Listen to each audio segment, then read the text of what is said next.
A vessel completely filled with water has holes A and B at a depth h and 3h from the top respectively.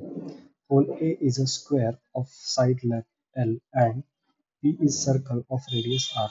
The water flowing out per second from both the hole is same. The L is equal to. आता इथे आपल्याला एक container मध्ये water आहे आणि या कंटेनरला दोन hole आहेत आणि ते दोन होल कुठे आहेत? पहिला होल आहे from the height H, from the top height H ला पहिला होल आहे, त्याला आपण ए नाव देऊ आणि दुसरा होल आहे बी ला. ही जी हाईट दिली आहे ही आहे 3h. ठीक आहे, तर दुसरा होल आपला 3h ला आहे, पण दोघांचं फ्लो रेट सेम दिलाय. Okay, water flowing out per second म्हणजे फ्लो रेट सेम दिलाय. फ्लो रेट म्हणजे काय रे? Q which is equals to area into velocity. दोघांचा फ्लो रेट सेम आहे. तर इथनं जे फ्लुइड बाहेर येणार आहे त्याची वेलॉसिटी किती? Under root 2gh. आणि इथनं जे फ्लुइड बाहेर येणार आहे त्याची वेलॉसिटी किती?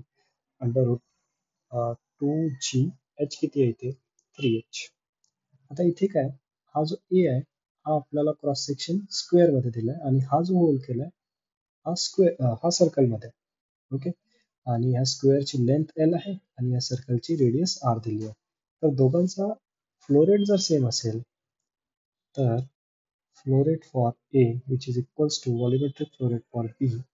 So volumetric flow rate for A is nothing but area of A into velocity of A, which is equals to area of B into velocity at B. So area at A is nothing but L square because that is the square there. आणि velocity काय असणार? Under root 2gh equals to याचा area pi R square आणि याची velocity under root 2g into 3h. Now G will get cancelled, H will get cancelled here आणि under root two पण cancel. तर इथे काय उरेल? L square equals to I R square under root of 3. तर ह्या एल आपल्याला find out करायचा आहे. एल काय बनणार? Pi raise to power 1/2 into R आणि 3 raise to power 1/4. So option C is correct here.